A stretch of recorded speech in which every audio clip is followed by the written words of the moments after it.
السلام علیکم ورحمۃ اللہ وبرکاتہ نحمده ونصلی علی رسولہ الکریم اما بعد۔ آج کا سبق سن لیجئے۔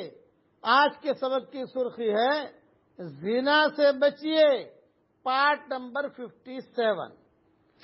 دوسرے ایک اہم بات یہ کہ عورت کی آواز میں بھی جادو ہوتا ہے، صرف عورت کی آواز میں نہیں، ہر ایک مرد عورت کی آواز میں اللہ نے قسم کا جادو رکھا ہے۔ تو عورت کی آواز میں، چونکہ اگرچہ عورت کی آواز سطر نہیں ہے، بوقت ضرورت وہ غیر محرم مرد سے گفتگو کر سکتی ہے یا فون سن سکتی ہے، مگر یہ بھی حقیقت ہے کہ اس کی آواز میں کشش ہوتی ہے۔ اسی لیے فقہا نے عورت کو اذان دینے سے منع کیا، چونکہ اذان خوش الہانی کے ساتھ دی جاتی ہے، اس سے فتنے پیدا ہونے کا خطرہ ہوتا ہے۔ اس کا ثبوت کئی چیزوں سے ملتا ہے کہ آدمی جب کسی کی آواز سنتا ہے تو سننے کے بعد پھر دیکھنے کا شوق پیدا ہوتا ہے۔ اور ایک بہت اہم بات کرتا ہوں کہ جو عورتیں مجبوری کی وجہ سے خرید و فروخت اور لین دین کا کام خود کرتی ہیں، وہ بہت خطرے میں ہوتی ہیں۔ کئی ملکوں میں دیکھا کہ جوان لڑکیاں جو ہے وہ کھڑی ہیں اور سامان بیچ رہی ہیں، بات کر رہی ہیں۔ اب تو اللہ معاف فرمائے، اسلامی ملکوں میں بھی یہ چیزیں آ گئیں اور اچھے شہروں میں یہ چیزیں آ گئیں کہ جوان لڑکی ہے اور وہ جو ہے بات کر رہی ہے اور ٹھاٹ کے ساتھ جو ہے میٹھی میٹھی باتیں ہو رہی ہیں۔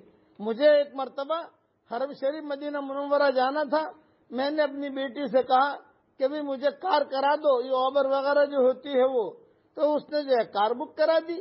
اب میں جب کار میں بیٹھا تو دیکھا تو کار چلانے والی لڑکی تھی اور وہ بات کر رہی ہے، فین تذہب ایش اسمت۔ اب باتیں شروع ہو گئی۔ میں نے میری بچی سے کہا بھی ایک کام کرو بیٹا، تم آگے بیٹھ جاؤ اس کے ساتھ، مجھے حرم شریف چھوڑ دو۔ تو اس نے کہا ابو جی واپس کیسے آؤں گی میں نے کہا بھی اسی کو پیسہ دے کر واپس آ جانا، اسی کے ساتھ واپس آ جانا تم۔ یہ چیزیں ہو رہی ہیں، اس لیے یہ چیزیں سارے زنا کے اسباب ہیں۔ ان اسباب سے آدمی کو بچنا چاہیے۔ تو جو عورتیں مجبوری کی وجہ سے خرید و فروخت اور لین دین کا کام خود کرتی ہیں، وہ بہت خطرے میں ہوتی ہیں۔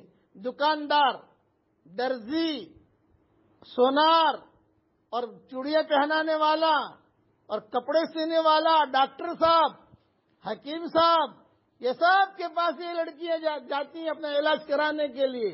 بہت محتاط انداز میں بات کرنی چاہیے، یہ ذہن میں رکھنا۔ اور بعض مرد ایسے ہوتے ہیں کہ ڈاکٹر ہے، وہاں علاج کرانے کے لیے نہیں جائیں گے، ڈاکٹرنی کے بعد جائیں گے کہ وہ ڈاکٹرنی اچھا علاج کرتی ہے۔ ارے اچھا علاج تو سب کرتے ہیں، یہ سب شیطانی چکر ہوتے ہیں۔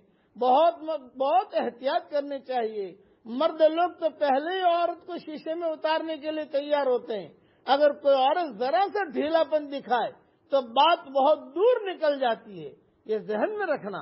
اس لیے ڈاکٹر کے پاس تو جانا ہوگا۔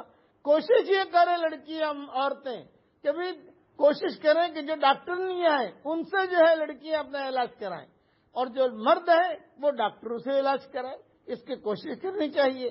اس لیے درزی کے پاس جانا، اب درزی کے پاس جا کر ناپ دیتے ہیں، اب درزی جو ہے سب جگہ ہاتھ پھیرتا ہے، اور بعض مرتبہ جو ہے وہ چوڑیاں والوں کے پاس جا کر کہتے ہیں کہ ذرا مجھے چوڑیاں پہنا دو۔ تو یہ تو کیا ہوا؟ یہ تو سارے راستے آپ نے آسان کر دیے۔ مجھے سہل ہو گئی منزلیں تو خزاں کے دن بھی بدل گئے، مجھے سہل ہو گئی منزلیں تو خزاں کے دن بھی بدل گئے، تیرا ہاتھ میں آ گیا تو چراغ رہ کے جل گئے۔ اس لیے ڈاکٹر حکیم کو بیماری سے متعلق کیفیات بتانی ہو تو نہایت احتیاط برتی جائے۔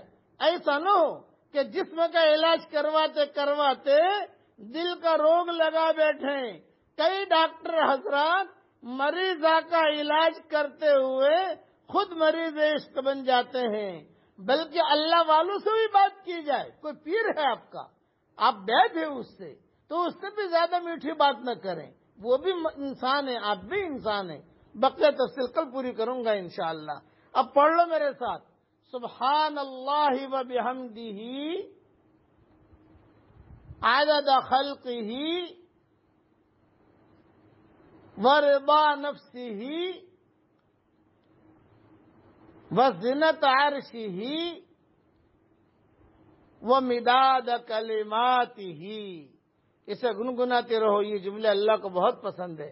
اللہ تعالی ناجائز رزق سے ہم سب کی پوری پوری حفاظت فرمائے، آمین۔ وآخر دعوانا ان الحمدللہ رب العالمین۔